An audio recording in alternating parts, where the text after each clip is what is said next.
Bafana will play Lesotho in their World Cup qualifier up there in Polokwane. But how will Hugo Bruce line his soldiers up, given the fact that we have Uspepelos Tole not being available, you have Umshishi injured, and now Tito Maswanganyi also injured, you have Pesitao returning, you have Motiba coming back to the team, and you have Utotli not being available. How is he going to set up? Well, as it happens, that's exactly what we're talking about. Hello and welcome to the Cutback with me, Umpilo. Okay, starting with the goalkeeper, of course, Ronwen Williams starts in that position, no argument. Which then brings us to the right back. Again, no argument because Kulisom Tao has been playing very well in that position. Which then brings us to the first problem position or issue position because Umodiba is not available. And I think that just like they did in Cape Town, Fawaz Basatin would be starting that game because he's really been getting better and better. And he has earned his call up to the national team and he's going to be offering a lot going forward, and he's going to also be offering a lot defensively because that's one thing that he also does very well. That is, I think, usually in modern defenders, we always talk about what they give the team going forward. But then there are those like Trent Alexander-Arnold who are very good going forward, but they can't do anything going back. Like for Kaizer Chiefs, for example, Riff Rosler can be very good going forward, but tracking back, not so great. So it's very good to have a player like Ufaz Basatin who can go up and down and do the job of going forward just as well as the one of going backwards, which then brings us to Siyabonga Ngezana. Of course, he's going to start. He's been starting consistently. And his centre-back partner, this is where people start arguing. There is Usbisi, for one. There is Ukran Kekana as well. So who's going to start alongside him? I think that with Bruce being a person who also likes sort of consistency and has like the players that is preferred to see play together. I saw against Burundi, he played Usbisi Nongezana. It was a disaster. It just didn't work and the communication did not seem to be working well. So I think that Ukran Kekana will be playing alongside Ngezana. And by the way, I know some Pirates fans will get offended when I say it was a disaster when Ngezana played with Usbisi. I'm not saying Usbisi is a disaster. I'm saying that there are some players that when they play together, it just doesn't look that great. They know this because Ukogi, when he plays with Usbisi, it doesn't look that great. But you play Usbisi with Usesane, it looks very well. You play certain players with certain players, they work together. But when they play with other players, they don't look that great. Which then brings us to Teboho Mokoena as the first defensive midfielder, the first of the two pivots. Heba, Njalo, I had this whole thing that I was going to be showing you, Guti, the player that I'm talking about, but anyways, I forgot. So goalkeeper, right back, left center back, right center back, left back, and then central defensive midfielder is Teboho Mokoena. And the second one, since you've already seen, is going to be Ubatus Aupas. Now, the question might be, why not Talent Mbata? It's simple. Talent Mbata is or has even been very good for Bafana coming from the bench and changing the game. And I think this is one thing that we need to talk about. Being on the bench does not make you a bad player. You understand? If you have a squad that when you look on the bench and you're like, ish, in your bench, one could even argue that your players on the bench should sometimes be better than the ones who are starting. Because if plan A doesn't work, you need people who are very good on the bench to come in with plan B.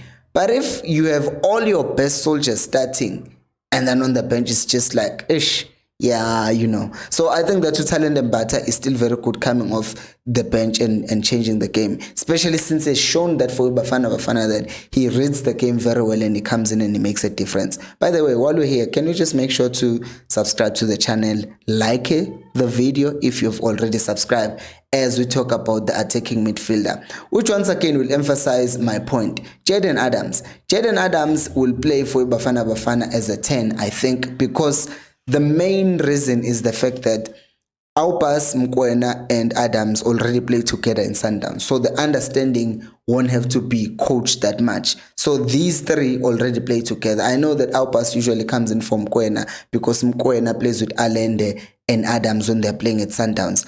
But they train together very any other time. So I think that having that combination of players who are used to playing together is going to help a lot, because also with Aupas Nomkoena, they can always swap if they want. I saw in the previous game that Bafana played, or previous few matches that we played, yes, we start with the 2 6s, but sometimes the coach is able to just switch it and have 1 6 staying. In this case, it could be Umkoena or it could be Aupas, depending on what the coach's instruction or how better suited each player is to the game. So for example, if we want Umkwena to move forward so that he can also take those shots outside the box, so push Umkwena forward. But if you also want the physicality of Aupas in pressing and winning the ball back, then you send Aupas forward to be the one who help us in counter pressing. And then obviously you have Jaden Adams, who's not like the most creative player in the world, but what he does, he offers you the ability to play the ball in midfield, but he also offers you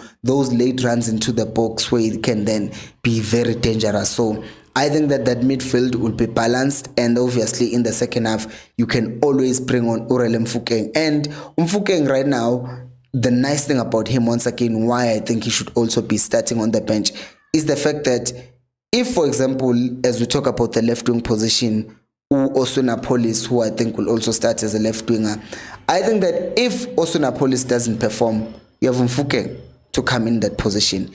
If Jaden Adams doesn't perform, you have Mfukeng who can come in and change the game. So in the games that Mfukeng has played for Bafana, we've also seen him coming in as a winger and then inverting into midfield and becoming a 10.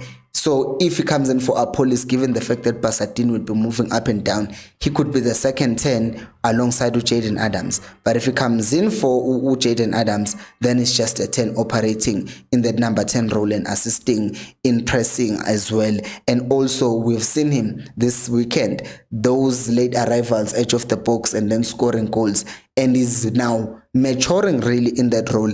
And I said this, like, I think this was before Ribeiro started using Rivero rather. This is where before Rivero started using Mfukeng as a 10, Hugo Bros had already started doing it at Bafana because Mfukeng, for the most part, he was hacking the touchline and then taking people on from that wide position. But then he came to Bafana, and then I saw Bruce using him, coming on for Tembazwane, and then he started playing in that role. And then Pirates, the very next week, they started using him in that position as well. So I think that you have a very good bench if you have Mfukeng there, which then brings us to the right winger.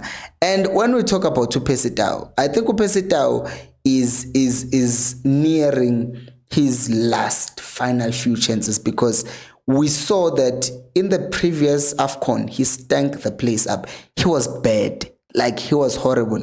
And I think that him not being present for Bafana over the past few games would have been a good thing, because he would have gotten time to reflect and think about, I'm no longer the guy I was. I'm no longer the star player that Bafana just depends on. He was not there. Abombrena was stepping up. He was not there. Abo Foster was stepping up. He was not there. Abombata was stepping up. Abo Maswanganyi was stepping up.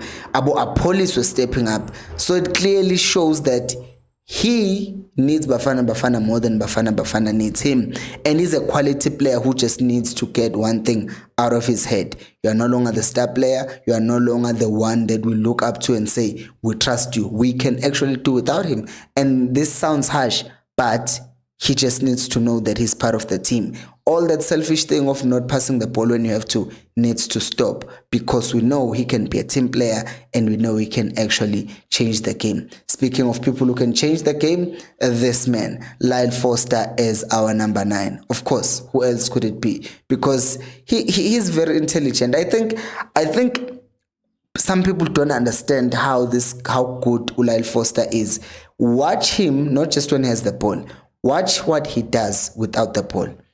And you will just be mesmerized. Oh wow, he actually reads the game. He actually sees the weaknesses and his movement in positioning himself within the box, or even to allow his teammates to come into the game. His hold-up play and all of the good stuff. You will see that Lyle Foster is actually playing for Burnley for a very good reason. But what do you think about the starting 11, and what do you think the coach will do?